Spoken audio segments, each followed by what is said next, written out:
Jennifer Chasteen, 662 Musquero Avenue. I want to start by saying that my comments here tonight are mine and mine alone. I'm not prompted to speak based on encouragement from any particular person or group. I'm here to represent myself and my family. I'm here today not to bash anyone, not to accuse anyone, simply to try to raise some awareness. Awareness about what morale is in our city, what the perception is in our city, and what it is about our city. I was told many years ago that what we tolerate becomes our standard. At the time, I honestly didn't give it much thought, but over the years as my children grew up, I pursued a higher education, I advanced in my career, and I became more aware of the ever-changing dynamic in my city. It really began to ring louder and louder. What we tolerate does become our standard. That's right. As it stands today, morale is low in our city. You may ask what I base this on. It's based on me being out and about in the community. It's based on the conversations I have with my friends, my neighbors, and my relatives. It is what I read in the papers and on blogs. It's what I see on social media. People are losing or have already lost trust in the system. They want to feel like their needs matter, that their hardships are not dismissed, and that frankly their voices have been heard. Have you ever sat up there and wondered why attendance is so low at these meetings? Have you ever gotten together to actually problem solve to see how you can get more people involved? Do you wonder why it is that the people who came and sat faithfully at these meetings for hours stopped coming? Again, I'm not going to speak for other people, but only myself. I stopped coming because I no longer felt valued by my representatives. I no longer felt my voice was being heard. I felt admonished by those who were supposed to have my best interest at heart. I became a part of the problem by becoming disengaged. The perception of our city is that our leaders hide in the shade, despise the sun, and overall have a low respect for the citizens, the very people that they swore to represent. Again, I stress I'm not here to make accusations or to bash anyone. I'm simply stating what that perception is. The funny thing about perception is it becomes reality. I'm going to challenge each of you to think of a way, ethically, that you can change that perception. To some, it may be easier than others. To some, may be more important than others.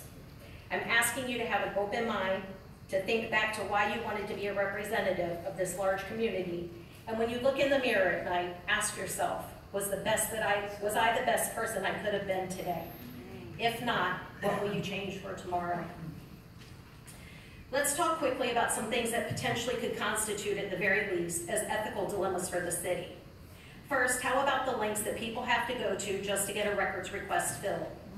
Why is it so hard to receive such documents? Why make the process so arduous? Is it in the hope that we will give up? Let's talk about the never-ending water saga. We're forcing sewer. We aren't forcing sewer. We are, but we aren't telling you because you won't understand. Your water bill is high. It must be a leak. You can't afford the increases in your water and sewer rates. Sorry. Cut back somewhere else because that late fee is going to be assessed without mercy. Let's talk about garbage contracts that are rushed through without proper vetting. Let's talk about the fine men and women of the Volusia County Sheriff's Department who go out each and every day. They try to keep us safe, but then they get pulled for activities, such as serving a trespass notice to somebody who was on public property, which, by the way, was not a criminal offense according to legal law.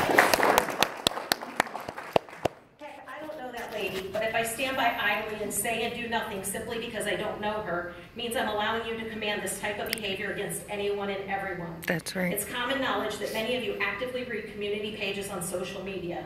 You too can see what's being said. Remember that perception thing I mentioned? Perception becomes reality.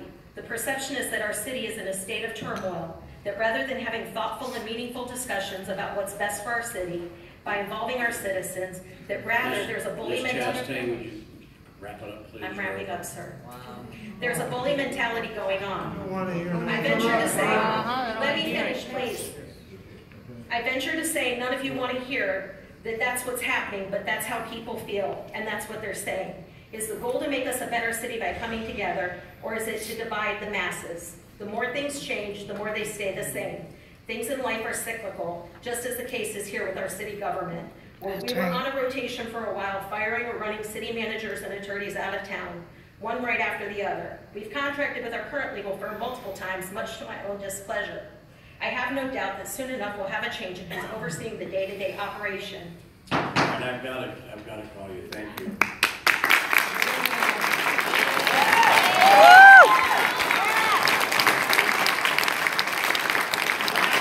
He said it all.